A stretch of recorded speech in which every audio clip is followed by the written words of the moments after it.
Olá, especial do mês na TH+. É um especial que o programa Mentoria faz todos os meses. É um programa especial e hoje nós teremos aqui um convidado especial, meu amigo. Bom, antes de falar dele, vamos ver o vídeo, depois a gente fala dele. Visionário, ousado, provocador, Ricardo Bellino é daquelas pessoas que parecem viver movidas a desafios impossíveis. Carioca, ele começou a empreender muito cedo e aos 21 anos decidiu trazer para o Brasil uma das maiores agências de modelo do mundo, a Elite Models. O detalhe: ele não falava inglês e não tinha um tostão no bolso. Mesmo assim, acreditou na própria ideia e deu certo. Bellino mudou-se para São Paulo, construiu uma carreira de sucesso e se tornou amigo pessoal e parceiro de John Casablancas, fundador da Elite. Foi dele também a iniciativa de trazer ao país a famosa campanha das camisetas contra o câncer de mama, aquela com o símbolo do alvo no peito que mobilizou milhões de brasileiras e ajudou a espalhar a mensagem da prevenção. Sempre à frente do seu tempo, Bellino criou ainda a primeira modelo virtual do mundo, a Web2K, que virou fenômeno global e chegou a estrelar uma campanha da Nokia. Mas talvez o momento mais emblemático da carreira tenha sido o encontro com o bilionário Donald Trump. Aos 38 anos, Bellino teve apenas 3 minutos para vender uma ideia e conseguiu. Nos últimos anos, ele direcionou sua energia para projetos de formação e desenvolvimento humano, criando a chamada Escola da Vida. E agora, inicia uma nova fase com a Dealmakers Academy, a primeira instituição do mundo dedicada à formação, certificação de Dealmakers, profissionais especializados na arte de criar, estruturar e fechar grandes negócios. A proposta é transformar experiências reais em educação prática, ajudando pessoas e empresas a acelerar a sua mentalidade e sua capacidade de negociação. Hoje, Ricardo Bellino é nosso convidado para falar sobre essa trajetória inspiradora e sobre o novo desafio de formar os grandes negociadores do futuro.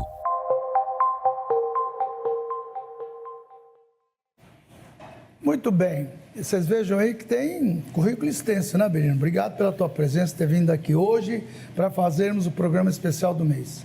Primeiro, um privilégio para mim poder estar aqui com você para compartilhar dessa nossa jornada na Escola da Vida, né? A gente se conheceu quando você disse que era graduado na Escola da Vida. Eu falei, opa, encontrei um colega de turma. E aí a gente começou nas caminhadas na praia, né? Lá em Recife. E é uma alegria poder, obrigado pela oportunidade de estar aqui com você também. Não, mas essa Escola da Vida, eu costumo dizer que a melhor escola do mundo é aquela que não se ensina em sala de aula, é a Escola da Vida, não é? É verdade. Aí esse cara ouviu falar e me puxou para conversar, nós fomos batendo papo e nós tivemos uma oportunidade de se conhecer, foi na época lá com o Janguê, né? Que ele faz aqueles cursos de mentoria dele e tal, mas vejam só, tem muita história aqui para contar com o Bellino, né? Agora recentemente estive em São Paulo, no lançamento desse livro aqui, ó, puxa aqui, ó, Dealmaker, não é?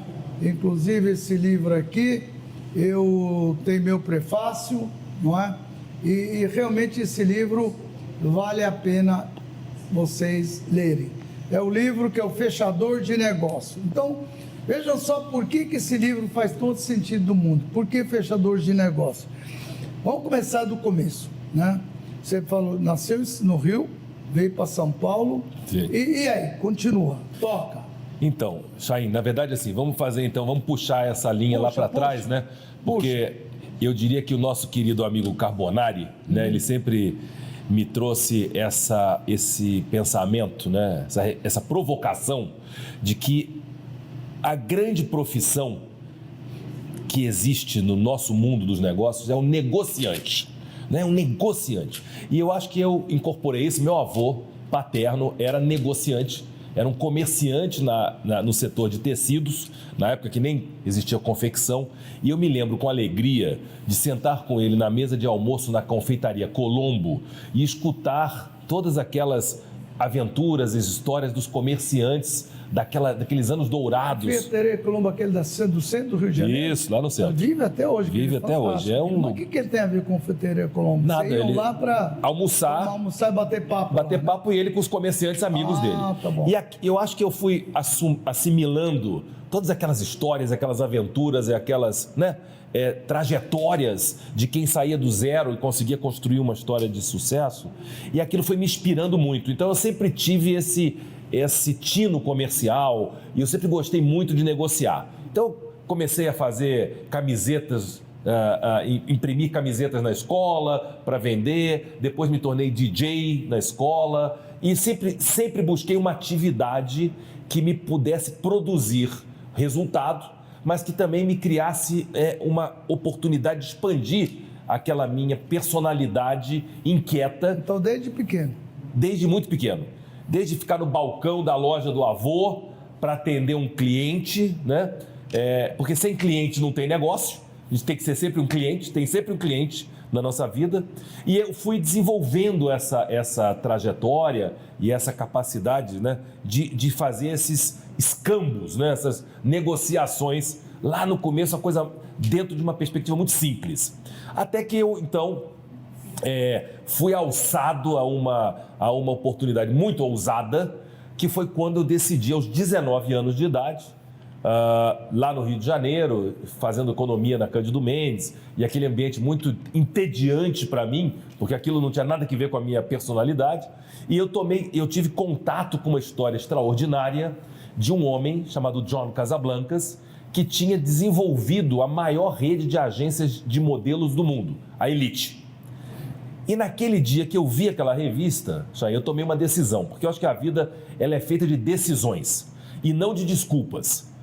Porque, obviamente, naquele dia, quando eu li aquela matéria e eu tomei a decisão de que eu ia me tornar sócio dele, eu tinha só 3 probleminhas naquela noite. Não falava uma palavra de inglês, não tinha um tostão no bolso e não conhecia ninguém naquela indústria da moda. Ser sócio do cara. E eu falei, não, eu vou ser. Eu assumi essa atitude mental. Essa ousadia. E aí eu fiz uma jornada pagando o preço para realizar e viabilizar o meu sonho.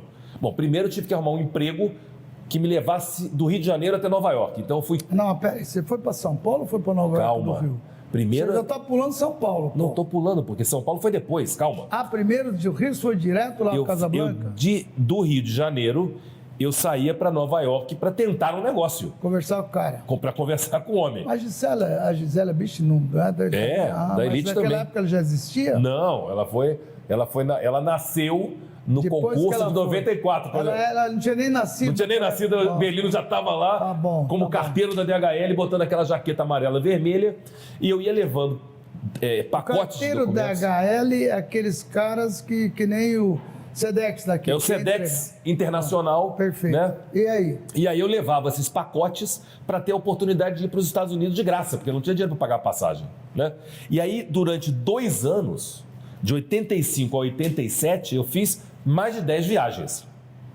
Ficava naquela Associação Cristã de Moços, o IMCA, porque era o que eu podia encarar naquela época. Como o IMCA? Que é? Não, o IMCA chama-se... Aquela música? Não, aquela música ela foi criada, inspirada naquele lugar. O IMCA chama-se Associação Cristã de Moços, o IMCA.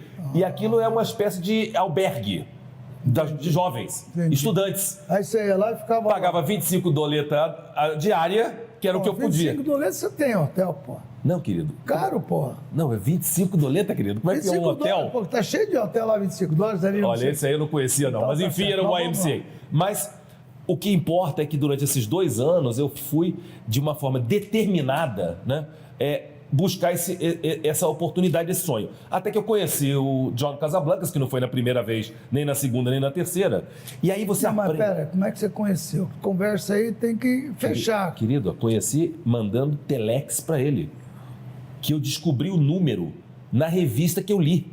Eu extraí o número do telex e eu mandava telex para ele. Presta atenção, vamos vendo como é que é a ousadia, né? Querido, não tinha... Você está entendendo que o cara que inventou a internet não tinha nascido ainda. Então não existia internet, não existia LinkedIn, não existia Instagram, não existia Google, nada disso. Eu, na revista, Chaim, eu percebi que tinha uma reprodução de um pôster da agência, que tinha a carinha das modelos, e lá tinha o logotipo da empresa, dele, o endereço, o telefone e o telex, que obviamente eu tive que mandar ampliar 10 vezes para poder extrair o número. Querido, antropologia total. E aí eu comecei a me comunicar com ele por telex. E você indo mandava o quê para o cara? dizendo que eu tinha uma visão de trazer um negócio para o Brasil, de que eu acho que tinha uma oportunidade enorme, que eles não estavam no Brasil Você ainda. vendeu para o cara o teu produto, Eu teu vendi projeto. meu sonho, Tá, e aí? a minha visão. E aí, depois de muitas tentativas, ele me convidou para uma reunião. E aí eu tive que ir lá, né? E eu já tinha o caminho que era usar o meu emprego de carteiro para poder chegar lá. Tá, isso você conseguiu. Chegou lá e daí? E daí ele falou, mas vem cá, querido, o que eu vou fazer com você? Você não tem dinheiro, não conhece ninguém na moda, por que eu vou fazer negócio com você? Falei, primeiro, meu caro, porque você não tem ninguém lá no Brasil tomando conta do seu negócio. Primeiro. Segundo, eu tenho uma determinação e um entusiasmo para fazer isso acontecer que eu acho que é um diferencial. E eu vou fazer até dar certo, não é quando der certo.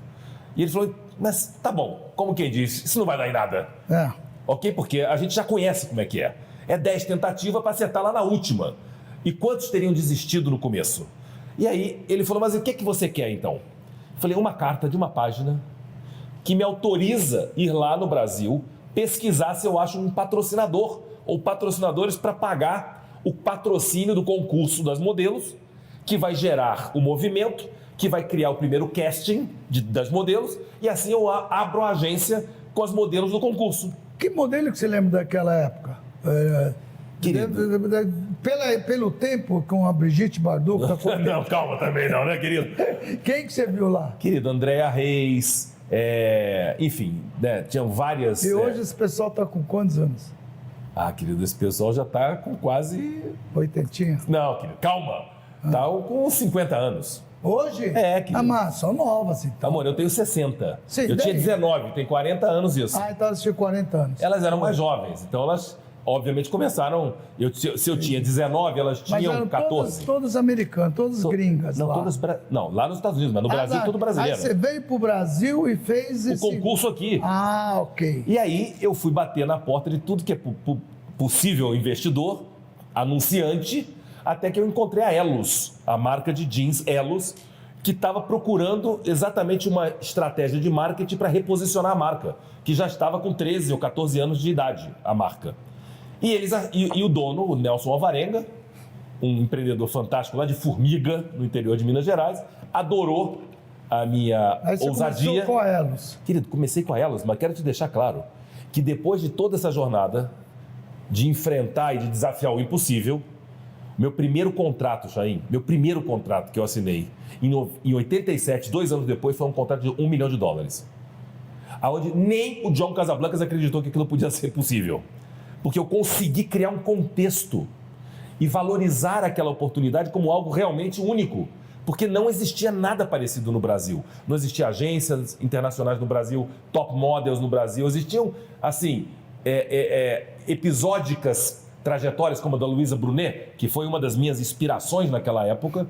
E eu, na verdade, te confesso que a minha grande inspiração para ir atrás da agência foi porque eu tive contato próximo com a Luísa Brunet e vi quando ela estava numa guerra jurídica com a Dijon, que era a marca que patrocinava ela, e que registrou o nome dela e usou isso como barganha numa disputa contratual, que eles eram proprietários do nome. Eu falei, mas como é que pode uma modelo dessa importância não ter uma agência para representar os seus interesses e cuidar, por exemplo, de uma coisa tão básica quanto os direitos autorais dessa mulher, né?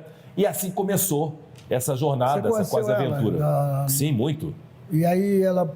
Não, ela simplesmente foi essa fagulha para mim, né? Nem nunca foi representada pela elite, mas serviu, teve um papel, né, para deflagrar esse estopim Mas para mim. você teve mais coisas aí. Você fez uma... Bom, vamos lá. Vai Então, lá. Vamos por partes. Vamos lá. Então, Vamos, e aí, cara, o programa termina já, hein? já passou 1 hora, né? Já É muita passou conversa, uma né? hora. Tá certo, vamos lá. 40 anos e 1 hora é difícil, mas vamos se lá, vamos vira, tentar se- resumir. 3 minutos. Mas vai vamos lá, mas então, só para contextualizar. Então, quando eu assino o contrato com a Elite, eu entendo que São Paulo era o maior mercado e era o mais importante, faço esse movimento de mudar para São Paulo. Estabeleço a agência em São Paulo e assim construímos a trajetória da agência em São Paulo. Chamada Elite. Elite. Elite Brasil. Elite Models Brasil. Tá. Durante essa minha trajetória como o proprietário desse negócio, que eu era o sócio principal, eu fui impactado por uma campanha com esse símbolo azul do alvo, por um movimento que foi capitaneado pelo Ralph Lauren, o grande estilista americano Ralph Lauren,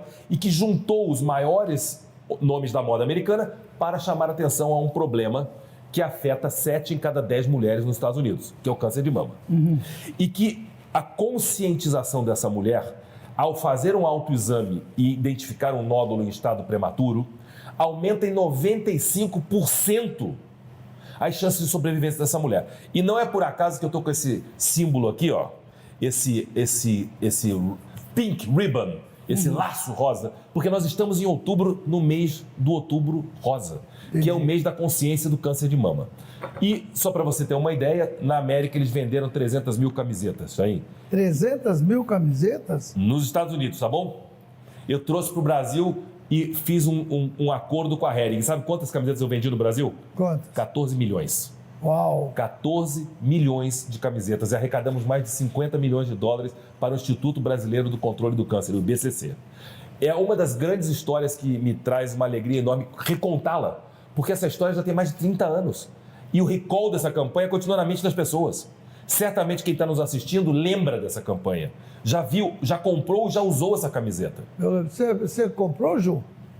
Eu também não era nascida. Ah, não era nascida. Tá vendo? Nós somos Pois é. contemporâneos, mas nós estamos com muita quilometragem, né? Sei. Mas o que eu quero dizer com isso, acho que vale aqui um pequeno parênteses, porque ser um empreendedor de sucesso, ser um deal maker, um fechador de negócios, não é apenas para ganhar dinheiro. Ganhar dinheiro é uma consequência. E nós gostamos, nós empreendemos por isso, e está tudo bem. Mas você tem que também ter um componente de uma responsabilidade social.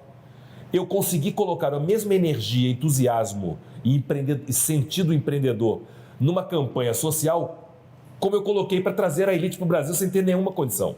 E vendi 14 milhões de camisetas, o que foi um feito histórico. E como é que foi a sequência desse assunto dessa empresa aqui no Brasil? Teve sequência? Parou? A Elite? A Elite. Não, a Elite durou mais de quase 30 anos no Brasil. Eu vendi minha participação na operação em 95. Eu fiquei lá 6, 7 anos liderando o negócio. Quando o John Casablancas resolveu se aposentar, a gente transformou aquilo numa franquia e tivemos um franqueado que continuou o negócio e eu, junto com ele, continuamos fazendo outras iniciativas e que culminou com essa emblemática história do Donald Trump. Então, depois que você saiu, você foi procurar o Trump, depois que você saiu desse assunto da Elite, é isso? E como é que foi com o Trump? Eu fui, vamos chamar, provocado para fazer uma intermediação de uma venda de uma área imobiliária, de uma propriedade no interior de São Paulo, em Itatiba. E a pessoa, o que ela queria basicamente era que eu conectasse ela com o John Casablancas, que estava morando no Rio de Janeiro, para ele comprar aquilo que supostamente estava num preço muito bom, para que a gente ganhasse uma comissão e comprasse 2 carrões. Ah, é? E eu falei, querido, por favor, conversa de pobre essa. Você vai na minha casa para me convidar para fazer uma mediação, para ganhar uma comissão, para comprar um carro? Mas de que carro que era? Não importa o carro. Ah, mas pode ser uma Ferrari. Não, mas Ferrari não era, mas tudo bem. Então, mas eu falei, querido, esse incentivo não vai me pegar. E foi muito interessante, porque eu estava lá tomando um vinho na minha varanda, e eu falei para ele, querido, certamente você errou no primeiro tiro, não é para o John Casablancas, mas eu falei, tive uma ideia aqui agora, isso aqui pode funcionar para o Donald Trump. Ele falou, você está louco? Mas quem conhece o Donald Trump, rapaz, você está maluco? Eu quero só vender o terreno, comprar uma comissão de comprar um carro. Eu falei, querido, isso é você que pensa como pobre. Deixa eu te falar. Vamos falar com o Donald Trump. Bom, ele foi embora com a certeza que aquilo não ia dar em nada. E o que acabou acontecendo é que eu liguei para o John Casablancas, que era amigo do Donald Trump, e que mandou um fax. Já tínhamos evoluído tecnologicamente, saímos do telex para o fax. Já melhorou. Olha que coisa maravilhosa. Coisa boa. E aí ele fez um fax de uma página, como meu pai espiritual, falando muito bem de mim, contando um pouco da minha trajetória, e falou, olha, ouve essa história aí. Deixa o cara te contar essa história, porque eu acho que pode fazer sentido para você. E ele me ligou, o Trump próprio me ligou e me convidou para uma reunião, Chaim. E aí eu vou para o escritório dele, chego lá na Trump Tower, 9 horas da manhã, numa segunda-feira, um frio danado. Eu me lembro que eu tirei o sobretudo, botei no armário e pensei, eu sou louco demais. Agora eu vou entrar na sala do homem e vou ter que defender uma tese de um projeto que o meu entendimento dele é bastante superficial. Mas já estamos aqui, vamos embora. E eu entrei na sala, Chaim, e eu estou em pé, tinham 2 pessoas na frente, sentadas na mesa dele. Eu achei aquilo meio estranho, não tinha uma cadeira para eu sentar. Ele não me deu bom dia, não me convidou para sentar e já foi logo dizendo que estava de mau humor e que não estava com espírito para ouvir negócios novos. Eu falei, tem alguma coisa que não está fechando aqui nessa conversa. Bom, o resumo que ele disse, quanto tempo mesmo foi a sua viagem de São Paulo para Nova York? E ele falou, eu falei, 9 horas. Ele falou, 9 horas. Então, para você não perder a viagem, já que eu não estou realmente com humor para isso, you have 3 minutes. Você tem 3 minutos. Eu falei, não, agora eu tenho certeza que isso aqui tá muito errado. Só que eu aprendi uma coisa na escola da vida, meu querido, que quando você está de frente ao Donald Trump e que te diz que você tem 3 minutos, a última coisa que você vai dizer para o Donald Trump é, poxa, isso não é justo, Trump. Eu vim até aqui para falar com você, você me convidou para a reunião, me dá pelo menos uns 45 minutos. Não, meu querido, porque a única coisa que ele queria é que terminasse os 3 minutos para me botar para fora. Então, quando alguém te diz que você tem 3 minutos, se alguém quiser falar com o Shahin Zahar e o Shahin Zahar não estiver de bom humor, mas enfim, o cara está na tua frente, se você disser 3 minutos, não vai tentar pedir pro Shahin Zahar meia hora. O jeito que você fala, você precisa de uns 30 minutos, você não pode falar, pô. Você não deixa ninguém falar. Mas você... Mas ele não pediu para eu falar, gente? 30 minutos, ele te deu 3, e aí? E aí, em vez de eu tentar explicar alguma coisa para ele, ou vender alguma coisa, porque ninguém vende nada em 3 minutos. Só faca guinzo, enciclopédia, Barça, mas ninguém vende nada em 3 minutos. E aí o que eu fiz, aí eu comecei a fazer pergunta para ele. Porque eu entendi que você não tem que ter sempre uma resposta certa, mas você tem que ter a coragem e o atrevimento para fazer perguntas para as pessoas. Aí eu cheguei para ele e falei assim, ô Trump, você sabia que lá no Brasil a gente tem a 2ª maior frota de jatos privados do mundo? Bom, ele não esperava que eu fosse fazer pergunta nenhuma. Aí ele ficou meio assim, atônito, falou, não, tá bom. E número de helipontos, em São Paulo, nós somos a metrópole com o maior número de helipontos do mundo. Uma Ferrari, Trump, lá em São Paulo custa 3,5 vezes mais. 3,5 vezes mais. Faz um Google, continua valendo 3,5 vezes mais do que custa aqui em Nova York, no dealer da Ferrari. Então, todas as principais marcas de luxo já estão no Brasil, ostentando para esse público de consumo de marca que compra compulsivamente esses emblemas. O único setor que ainda não tem uma marca de luxo para se distinguir do resto é o mercado imobiliário, e eu acho que é o momento para você entrar lá comigo nesse negócio. Levei 2 minutos para fazer essa meia dúzia de perguntas, ele abriu um sorriso, achou aquilo, no mínimo, de um atrevimento absurdo, pediu para as 2 pessoas que estavam na frente dele sair da sala, ficou comigo mais de 1 hora, no final chamou o advogado, mandou entrar na sala de reunião, falou, não deixa esse cara embora para o Brasil sem entender que negócio é esse, porque com certeza nós vamos fazer alguma coisa. 24 horas depois, Shahin, exatamente 24 depois, eu estava assinando com ele um term sheet, um acordo de intenções, 24 horas depois. 1 mês depois eu voltei com um cheque de $1 milhão para ele. Eu não fui pedir dinheiro para ele. Querido, a escola da vida nos ensina que a última coisa que você pede para o rico é dinheiro. Você não quer dinheiro, ele não quer te dar dinheiro. Ele não dá cheque, ele gosta de dar choque. E quando a gente exercita nossa relação de amizade, que é absolutamente coracional e não intencional, o seu choque vale mais do que o seu dinheiro.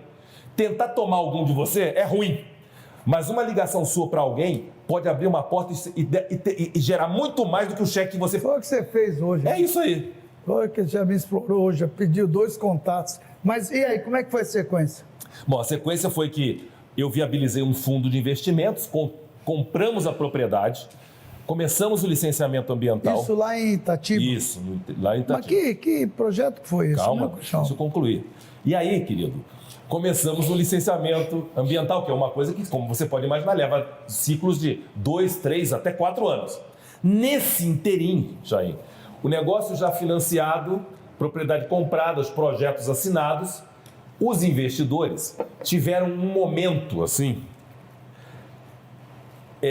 que eu nem sei como te dizer qual é o nome que você daria a isso, mas me chamaram no conselho para dizer que eles achavam que a marca Trump poderia gerar rejeição no público. Ah, naquela época? Escuta. Pô, mas se fosse agora, querido, tudo bem, mas naquela época é sacanagem, né? Ok? Só, olha o vocabulário. Eu não falei um palavrão até agora, hein? Sacanagem. Eu não falei um palavrão, vou começar a falar palavrão aqui. 80% dele é metade palavrão. Mas não falei nenhum, hein? Ô, Ju, você corta, tá? Não, corta ele, porque eu não falei um palavrão até agora. Mas e aí? Bom, queridão, é o seguinte, Shahin. E eles vieram me falar isso. Eu falei, olha, gente, para o segundo empreendimento, podemos considerar essa hipótese. Mas esse aqui não. Não dá, né? Ok? Não, queremos mudar o nome. Eu falei, bom, então No deal. Não tem deal, então eles falaram, a gente compra você. Então quero dizer o seguinte, querido. Essa ideia, aparentemente, de maluco me rendeu vários milhões de dólares. Mas como compraram você? Porque eles, para mudar o nome, para fazer a maluquice que eles queriam, tinham que comprar. Eu era o acionista principal do negócio, querido. Ah. E tinha que quebrar o contrato com o Trump. E você quebrou o contrato com o Trump? Você não fez isso, não, né? Querido, eu não. Eles quebraram. Só que quem foi o porta-voz do apocalipse? Você. Óbvio. E, obviamente, naquele dia, não foram aqueles "you have 3 minutes". Foram gritos dele dizendo: que é essa gente maluca que está querendo dizer? Porque eu falei a verdade para ele. E aí o advogado me falou: nunca ninguém teve coragem de fazer o que você fez. Ele hoje está realmente, desculpe meu francês, puto com essa situação. Mas ele vai te respeitar tanto porque você veio aqui e realmente enfrentou um problema grave. Resumindo, ele cobrou uma indenização multimilionária, eu vendi minhas ações com o apoio dos nossos amigos do BTG Pactual, que anteciparam o meu crédito recebido, viu, que eu tinha, que meus sócios queriam me pagar a perder de vista, e eu recebi à vista, do jeito que eu gosto. Então, eu me lembro, lá no BTG, na época era o UBS Pactual ainda, e eu me lembro lá, a gente assinando os documentos, os contratos de cessão das cotas para os meus investidores, subindo no mesmo elevador, no mesmo prédio onde era o escritório dos advogados, era a sede do UBS Pactual, e os caras me trazendo, na época não tinha Pix ainda, era TED, e o cara me apresentando o TED com a venda das minhas ações. Então, querido, é o seguinte, o projeto nunca foi construído, nunca foi construído. A história dura mais de 2 décadas, inspira pessoas, virou o DNA de uma metodologia de fechadores de negócio. Então, por isso que você lançou esse livro, mas você tem mais livros, não tem? Tem 15 livros. 15. Esse livro é o último que você me deu o prazer de escrever o prefácio e que, na verdade, ele traz a metodologia dessa escola de negociadores, Escola de negociadores, que é o Dealmaker Academy. Você acabou de lançar em São Paulo agora Que você esse teve projeto, lá comigo. né? Espera um pouquinho, só a gente volta já que eu vou chamar um break aí e a gente já volta. Depois dessa história que você contou, que é fantástico, né, gente? Está aqui o livro para comprovar, está aí também a foto dele com o Trump. Então, você teve mais contato depois com ele? Tive. Foi muito interessante porque depois que eu vendi minha posição, eu me mudei para os Estados Unidos, onde eu fiquei lá 11 anos, lá na ilha de Key Biscayne. E durante o meu sabático, o começo dessa minha transição, eu era ainda muito jovem. Eu me mudei, eu vendi meu negócio aos 40 anos, né? E aí fui com a família para viver esse sabático lá e criei um projeto de arte. Chaim, O que é projeto de arte? Vou te contar, eu reciclei 150 mil cápsulas de café Nespresso. E criei retratos de figuras icônicas, entre elas o Trump. Que são retratos, são 2.500 cápsulas cada quadro, e eu doei todo esse acervo para instituições de caridade para serem leiloados. E criei uma coleção de arte. E criei retratos e doei toda essa coleção para grandes instituições ao redor do mundo. E recentemente, na Toscana, eu tive o privilégio de me encontrar com Andrea Bocelli e doar para o Instituto Andrea Bocelli essa obra de arte impressa com mensagens em braille. E quando Marcelo me convidou e eu tive o privilégio de conhecer o Instituto dos Cegos, eu disse: querido, vamos então fazer algo especial para homenagear esse momento. E criei uma obra com 2.500 cápsulas de café, com o retrato do Carlinhos Brown, para homenagear, porque no final do dia, gente, é o seguinte: essas obras de arte que vocês viram ali naquela sala, não poderão ser vistas por as pessoas cegas, mas poderão ser sentidas no coração. Ele não está no leilão, e eu vou convidar cada um de vocês que estão aqui para serem coautores dessa obra. E todos vocês vão ter a oportunidade de assinar, junto comigo e com Carlinhos Brown, aquela obra. Vocês vieram aqui para serem coautores de uma iniciativa linda. Então, essa obra, assinada por todos nós, vai estar aqui para lembrar que o que os olhos não veem, o coração pode sentir. Muito obrigado e boa noite. Inclusive, recentemente doei para Andrea Bocelli e entreguei para ele, na casa dele na Toscana, a obra com seu retrato para a Fundação Bocelli, e agora para o Instituto dos Cegos da Bahia, um retrato do Carlinhos Brown. Então você vai ver essas obras de arte, agora aqui nesse vídeo, enquanto a gente está conversando, e fiz um retrato do Trump, que ele colocou no escritório dele na Trump Tower, e fui levar para ele. Quando ele me recebeu, ele me falou uma frase fantástica, ele falou: Bellino, you never give up, você não desiste nunca. Assim ele me recebeu na sala, eu falei: vou fazer outro livro, hein? Agora, You Have 3 Minutes, que ele escreveu o prefácio. Ele fez? Ele escreveu o prefácio, 14 traduções, 14 idiomas o livro, e ele contando assim, generosamente o que tinha acontecido. E esse livro tá no mercado? Tá, chama 3 Minutos com Donald Trump. Então, põe aí a bota capa. aí também a capa aí, o 3 minutos com Donald Trump, tá? Ó, e vou até fazer uma provocação que eu acho que merece. Dá um play aqui num vídeo, Chaim, do leilão que aconteceu esse ano na véspera da posse do Trump. Você tá ouvindo aí? Em Orlando. E o meu livro, reeditado, a edição renovada desse livro do Trump, foi leiloado por $119 mil e recebeu o título do livro mais valioso num leilão do mundo. Só para você entender o valor de uma história, o valor de uma ideia, o valor de um posicionamento. 3 minutos com Donald Trump, as lições de como superar o impossível que aprendi com o presidente dos Estados Unidos. Bellino fez 2 cópias, uma para o Donald Trump, que ele vai entregar em mãos, e uma pode ser sua. Quanto vale esse livro? A começar a brincadeira. 1.100, fica de pé. 1.500, 4.500 eu tenho aqui. 5 mil, bate palma para ela, vem correndo. Alguém dá mais de 5, 10 mil, 10 mil dólares, bate palma para ele. Gente, vou dobrar a aposta aqui do Kepler e vou entregar uma mentoria minha para o desenvolvimento de um negócio que todo mundo vai dizer que é uma loucura, mas vai virar um grande sucesso comigo. 16 mil eu tenho aqui. Sabe por que muitas das vezes você não tem sucesso na vida e nos negócios? Porque muitas das vezes você quer ganhar sozinho. Então eu vou fazer uma negociação aqui. Fica todo mundo aqui. Mas eu vendi mais 25 mil dólares, 94 mil dólares. Quanto que nós fizemos de venda aqui agora? 740 mil reais. Agora não é mais amigo, não é mais conhecido, agora eu chamo de sócio, porque nós temos um negócio junto de um ano, praticamente um pouco mais de R$500 mil. O maior departamento de uma empresa é venda. Se você não destravar nas vendas, você não destrava na vida. Equity! Bate palma pra ele!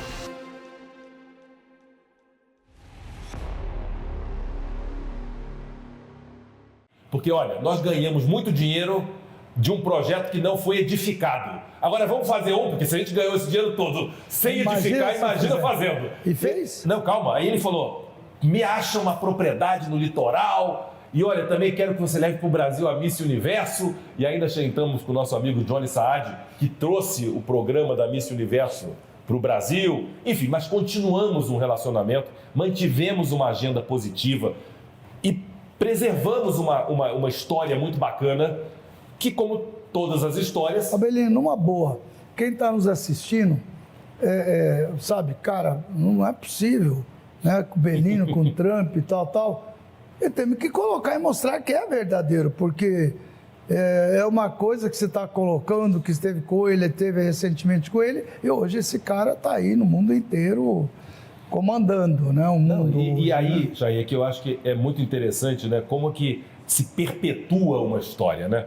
Porque a minha história com ele tem 22 anos, mas ainda hoje é tão atual que ela serve de base para a nossa escola dos Dealmakers. Então, aí você colocou essa escola aqui, você lançou em São Paulo recentemente, fui com o Maurílio, inclusive, nós vimos lá. O que você pretende? Qual é o teu objetivo? Qual é o teu target nisso? É ensinar jovens, Sim. dar oportunidade? O que é? Isso aí, na verdade... Tem o negócio da Itália, que você leva todo mundo. Jovens e adultos, enfim, qualquer pessoa que esteja buscando, né, se aperfeiçoar nessa habilidade de negociar, né, projetos importantes. Isso não quer dizer de valores estratosféricos, tanto faz o negócio que você faz, mas é o entendimento de que um dealmaker, ele é um arquiteto de negócios. Ele pega um terreno onde não existe nada, eu estou dizendo, não estou fazendo, uma analogia. Ok, importante. Ele visualiza um negócio, uma escola ou um empreendimento imobiliário, seja lá o que for. Mas esse cara, ele não é o corretor,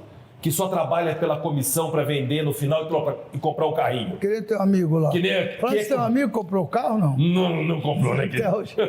Mas então, o dealmaker, ele tem essa capacidade de entendimento dos relacionamentos humanos.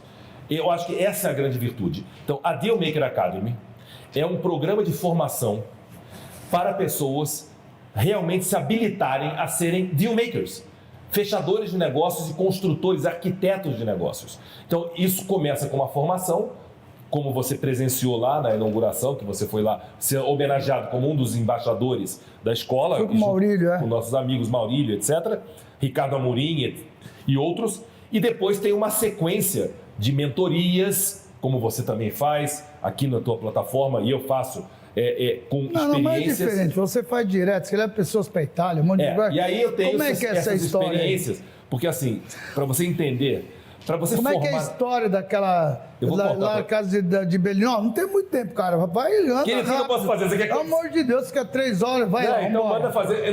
Não é uma entrevista, é uma série da Netflix. Né? Pior. Pô. E aí? Não, mas o que a gente tem aqui, para ficar claro, né? A proposta é muito mais de estabelecer uma mudança de mentalidade, né? E não é habilidade técnica. Isso é o que eu acredito. Uma das componentes que fazem parte dessa formação é inspirada, por exemplo, numa experiência minha, que tive a oportunidade de compartilhar muito com a Adriana, com a tua esposa, que é o Zen empreendedorismo.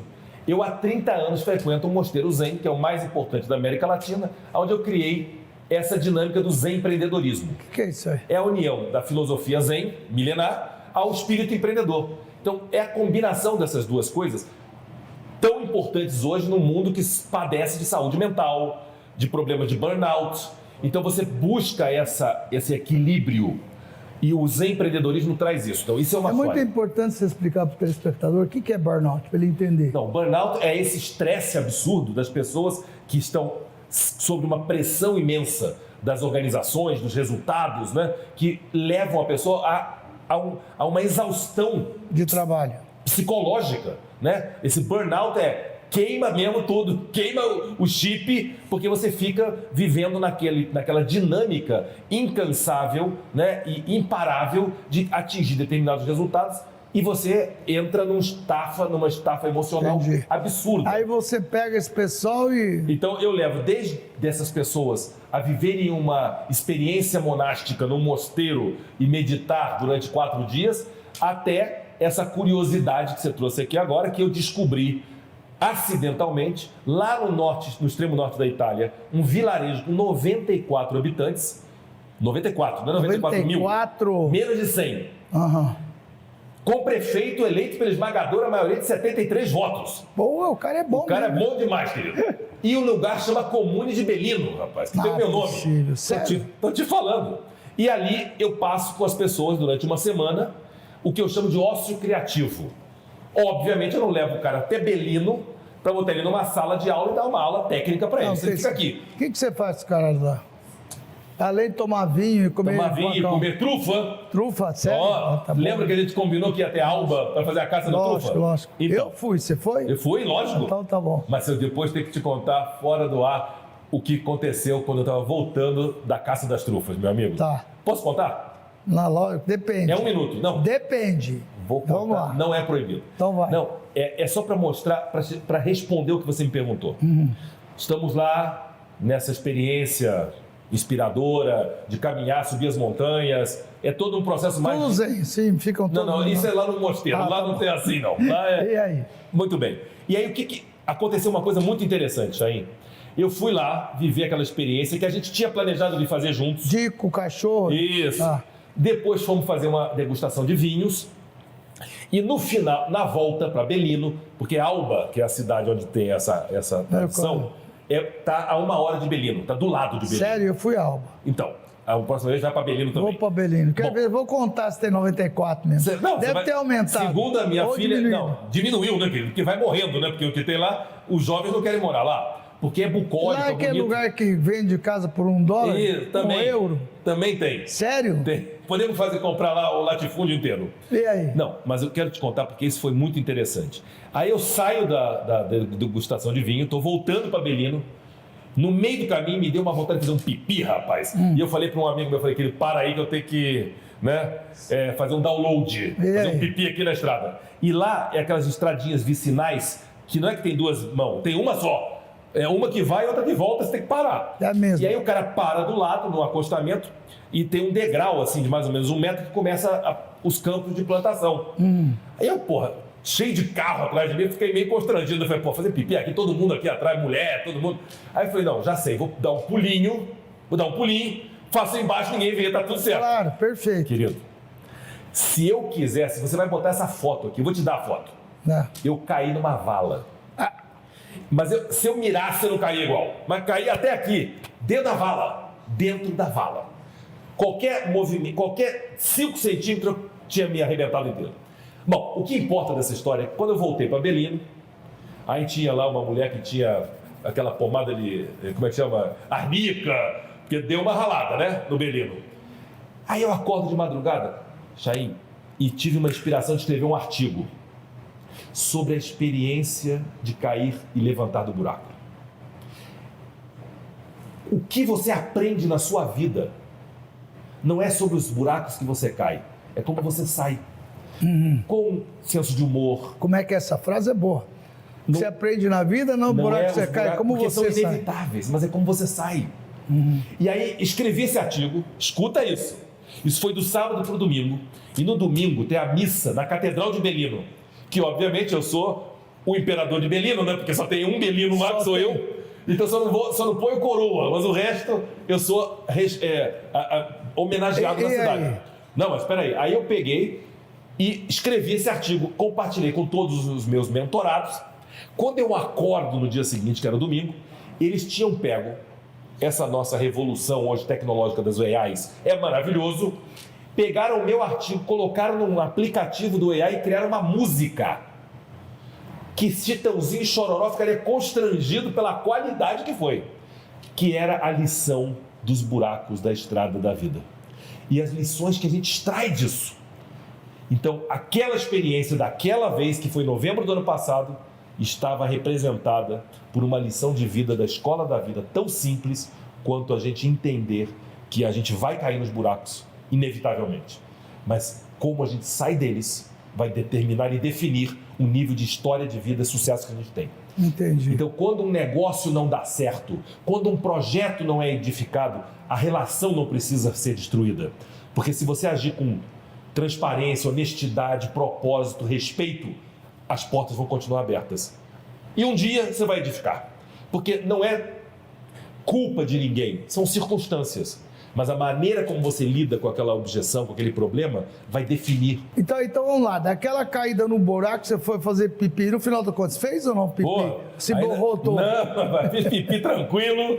Não, então dali saiu essa lição de vida. Essa lição de vida. Que eu acho que é um pouco para quem está nos assistindo, né? Às vezes ouvir essas histórias extraordinárias de sócios, milionários, famosos, pode ser muito distante. Contar a história. Não, pode ser muito distante da realidade das pessoas. Eu entendo isso. Não, você falou 3 coisas interessantes. Eu tinha uma determinação, eu vou ousar e faço. É o que eu falo para todo mundo: faça, seja ousado. Vai lá e faz. Botou negócio de carteiro para poder falar com o cara. E no Trump, você chega lá, leva um projeto daqui para ele, 33 minutos. Quer dizer, são coisas que as pessoas conseguem entender isso, nem acreditar. É isso. Pior é isso. Mas então você tem que mostrar tudo aí. Mas não, amor, não precisa mostrar nada, calma. Pode ir no Google, vai agora, porque hoje todo mundo checa todo mundo.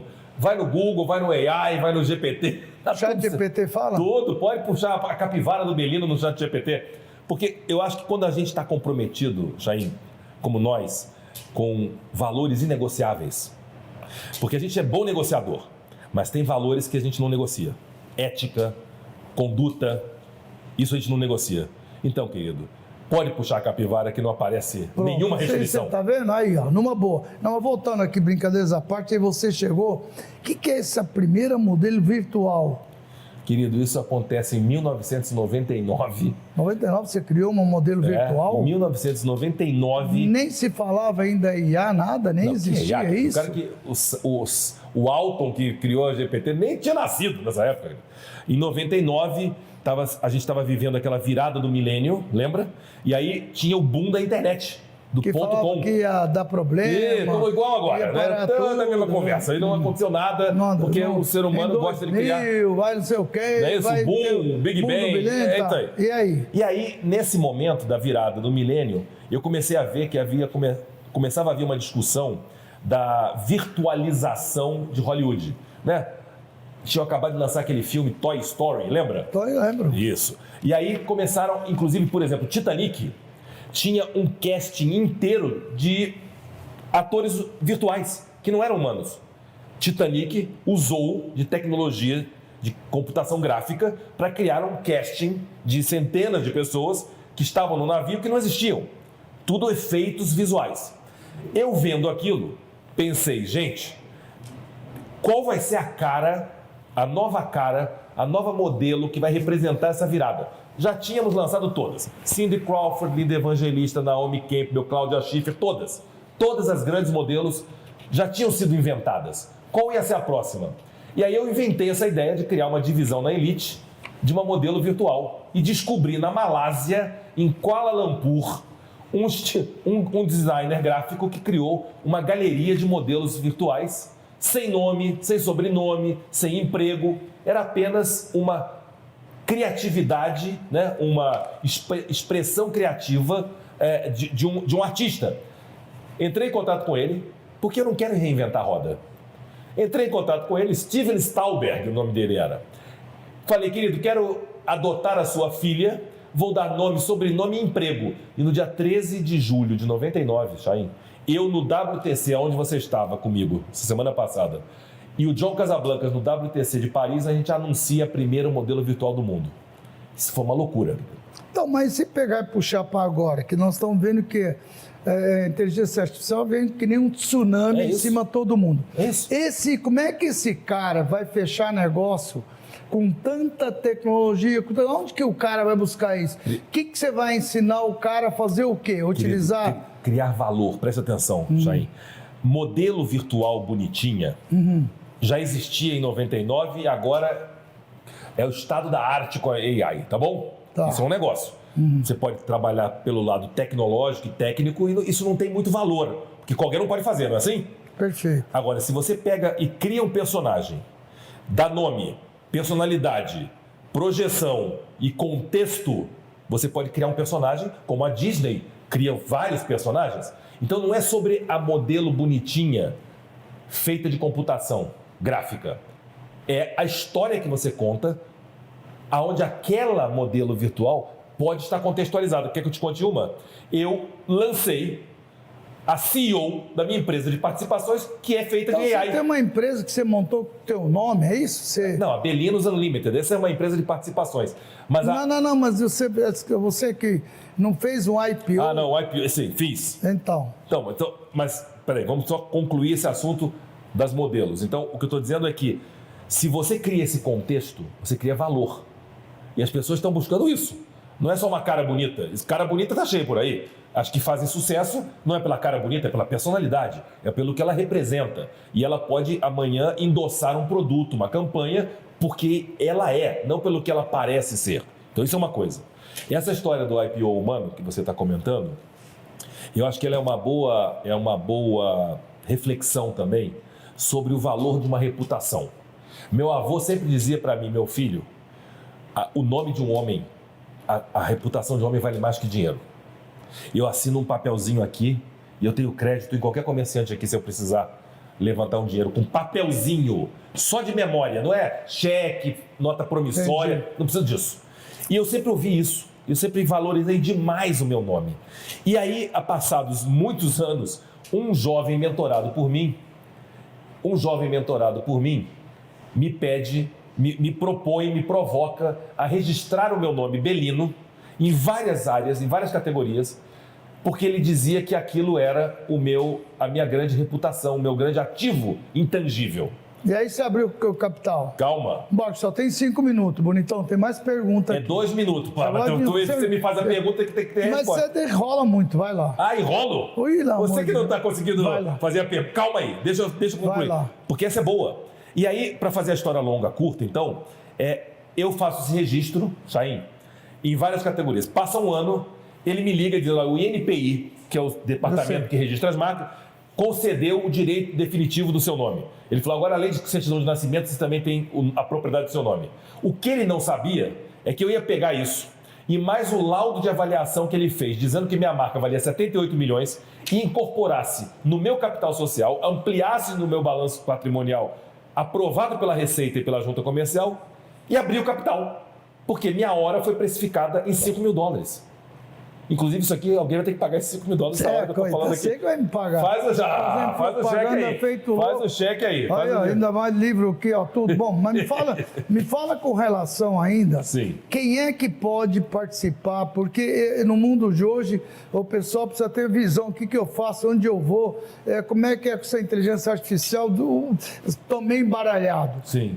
Quem é que pode participar? Você vai abordar também isso dentro da negociação? Sim, no Dealmaker Academy. Dealmaker Academy, com certeza, claro. AI é uma das matérias que vai ser desenvolvida ali dentro como ferramenta, né?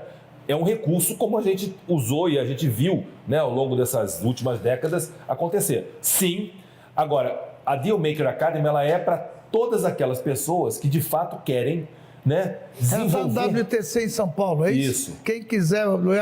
Quem quiser vai no meu perfil. E ali Ricardo Bellino vai entender, tem um link para você poder acessar, depois ele pode colocar aqui no GC do teu programa, mas o mais importante é a pessoa estar determinada e reconhecer e buscar essa capacidade de ampliar a consciência e a mentalidade dela. Porque o Dealmaker, na verdade, ele é uma pessoa que ele quer se relacionar com as pessoas num outro nível para poder desenvolver coisas extraordinárias. Não é apenas habilidade de vender alguma coisa, é a habilidade de ser um arquiteto de projetos, de negócios, que podem ser tanto orientados para um negócio que visa lucro, quanto para projetos sociais também. Mas o ChatGPT facilita para esse cara? Facilita, claro que sim. Se ele utilizar aquilo como ferramenta e não como varinha mágica para resolver soluções impossíveis, mas se ele utilizar aquilo corretamente para ajudar a organizar, otimizar recursos e times, com certeza. É um negócio fantástico, sabe? Tem tanta pergunta aqui para fazer, infelizmente nós só temos aí mais 2 minutos. Bellino, te agradeço você ter vindo aqui, é uma história maravilhosa, verdadeira, é uma história que de fato inspira muita gente, é aquela famosa TBC, tira a bunda da cadeira e vai atrás, foi o que ele foi. Então, olha ali naquela câmera, dá um recado para esses jovens, para esses empresários, para esse pessoal que está, não é com o burnout, mas que estão meio perdidos no momento de hoje. O que representa ser um fechador de negócio no mundo de hoje? Olha, eu vou dizer o seguinte. Primeiro, o que não representa ser um dealmaker e aonde você tem que evitar é acreditar que você pode ter sucesso fácil e rápido. Isso não existe. Isso é um engodo e quem quer te vender isso quer tirar o seu dinheiro. E para mim tem um valor e um mantra muito importante na minha vida que é o seguinte: a felicidade precede o sucesso. A maior escola de negócios do mundo, Harvard, tem o programa mais popular dos mais de 100 anos que se chama Gerenciamento de Felicidade. Coloque a sua felicidade em primeiro lugar.